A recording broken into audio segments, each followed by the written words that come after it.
सिडको यहाँ पर planning agency थी 1994 तक। उसके बाद 1994 के बाद महानगर पालिका नवी मुंबई को प्लानिंग अथॉरिटी बनाया गया था और हमारे पास MIDC ऑलरेडी 1961 से इम्प्लीमेंटेशन में है, बट नवी मुंबई में ये आई और इसका अस्तित्व हुआ 1975 के बाद। तो मुझे ये बोलना है कि एस्टेट डिपार्टमेंट, यहाँ तक कि नवी मुंबई महानगर पालिका के एस्टेट डिपार्टमेंट ने भी RTI में इसका खुलासा बहुत सिंपल भाषा में किया है कि इनके पास टाउन प्लानिंग से कोई कंसेंट लिया नहीं गया है। आप लोग भी जानते होंगे, आप लोग भी एक्चुअली भारत के हैं, तो आपको भी इसके बारे में पता होगा कि एक तालाब एक गाँव में क्यों ज़रूरत है। वो तालाब हमारे नवी मुंबई महानगर पालिका में कहाँ चले गए? हमारे पास गिन के 5 से 6 तालाब होंगे जिसको हम definitely it is not a use. तालाब आज हमारे लिए ज़रूरी नहीं है, पर ये हमारे लिए एक वाटर बॉडी है।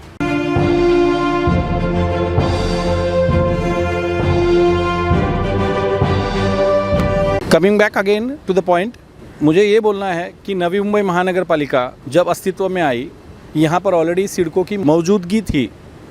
यानी 1972 में हमारे यहाँ नवी मुंबई में सिडको जो अपॉइंट की गई थी गवर्नमेंट ऑफ महाराष्ट्र से as a land development authority and the planning authority for Navi Mumbai under MRTP, और हम आ गए 1992 में, नवी मुंबई महानगर पालिका 1992 में आ गए। ये सेक्शन 21 और 23 जिसके बेस के ऊपर ये जो प्लानिंग अथॉरिटी ने प्लानिंग किया हुआ है, इसमें एक चीज़ आपको मैं बताता हूँ कि जहाँ पर वो प्रोविज़न ऐसा है कि जहाँ पर आपका प्लानिंग एजेंसी 2 से ज़्यादा है, 3 से ज़्यादा है, यानी आपको अभी हमारे यहाँ प्लानिंग एजेंसी मालूम नहीं होगा, तो मैं आपको बताता हूँ।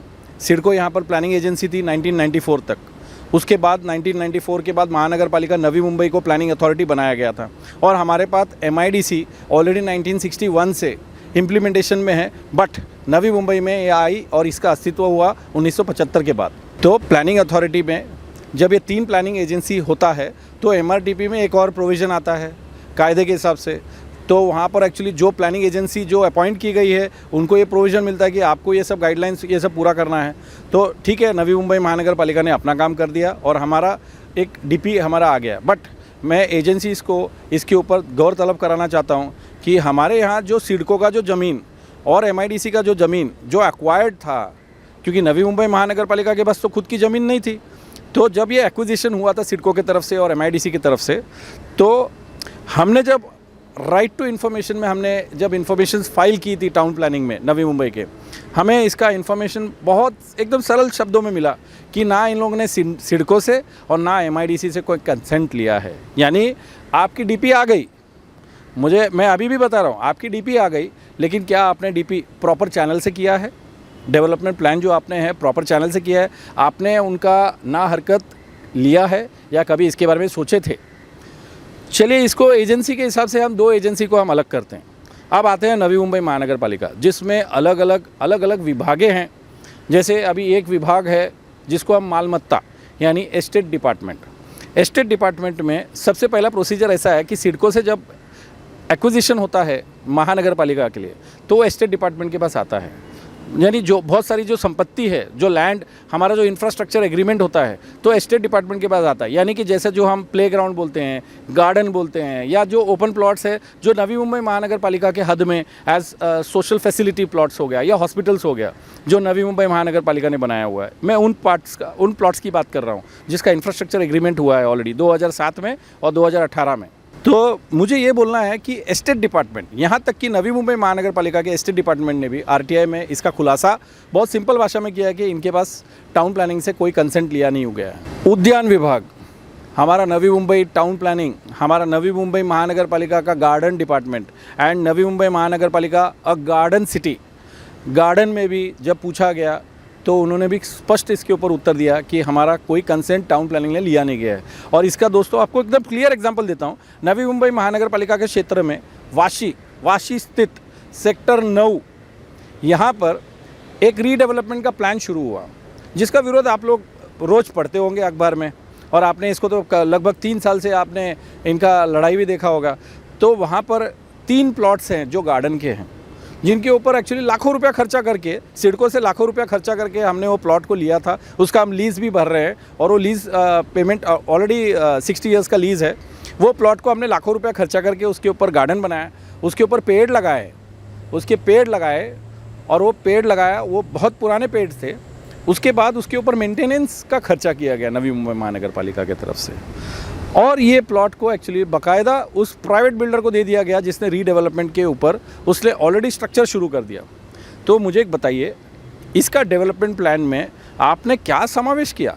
और यह चीज़ पूरा का पूरा एक्चुअली इनको बाकायदा इनको बोला जा रहा है कि आप इसके ऊपर थोड़ा गौर फरमाइए, क्योंकि जो ग्रीन कवर है, आप ग्रीन कवर कहीं ना कहीं आप एमिनिटीज़ में आप लोगों को मार रहे हो। आप you are killing the places, you are killing the open spaces under the name of demolition and redevelopment. Apart from that, मैंने आपको 27 और +2 29 विलेजेस के बारे में जो बताया था, उसमें थे वाटर बॉडीज़, यानी जो अक्सर गांव में एक गांव के अंदर एक तालाब होता है, जो तालाब उनके सार्वजनिक पर्पस के लिए यूज़ करते थे पहले। आप लोग भी जानते होंगे, आप लोग भी एक्चुअली भारत के हैं तो आपको भी इसके बारे में पता होगा कि एक तालाब एक गाँव में क्यों ज़रूरत है।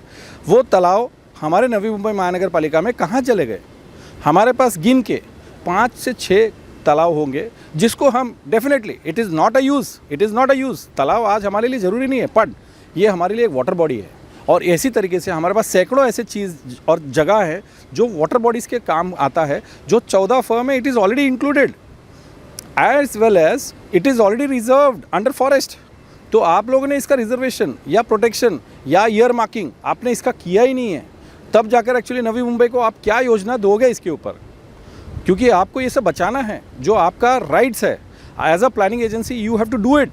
एंड ये बाकायदा बॉम्बे हाई कोर्ट में कितनी बार जजमेंट में एमिनिटीज़ का जिक्र किया गया है ऑलरेडी। इसके बारे में हमारे प्लानिंग डिपार्टमेंट को पता है कि you have to give a green cover, आपको ग्रीन कवर देना है, आपको नागरिकों को स्वच्छ हवा देना है, आपको हरियाली देना है। अब सबसे बड़े मज़ेदार बात है कि हमारे नवी मुंबई महानगर पालिका में लगभग 60 एकड़, शायद लगभग 57 या 60 एकड़ का एक्चुअली हमारे पास डंपिंग साइट है।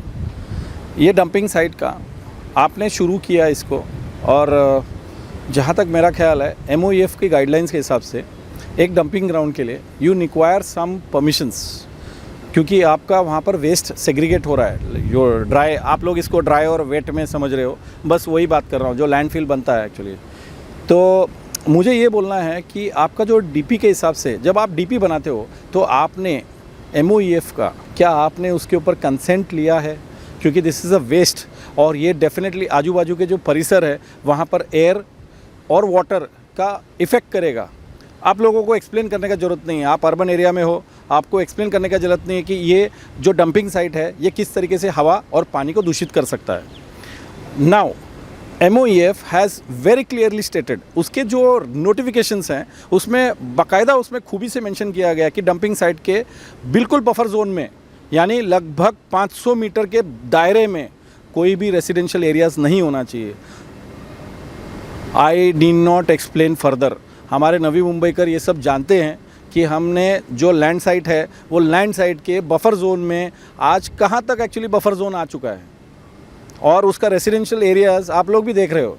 मैं इसीलिए ये बता रहा हूँ आपको मैं कि इसका जो परमिशंस है कैसे मिला, कैसे नवी मुंबई महानगर पालिका ने उन रेसिडेंशियल एरियाज़ को बफर जोन में लाया।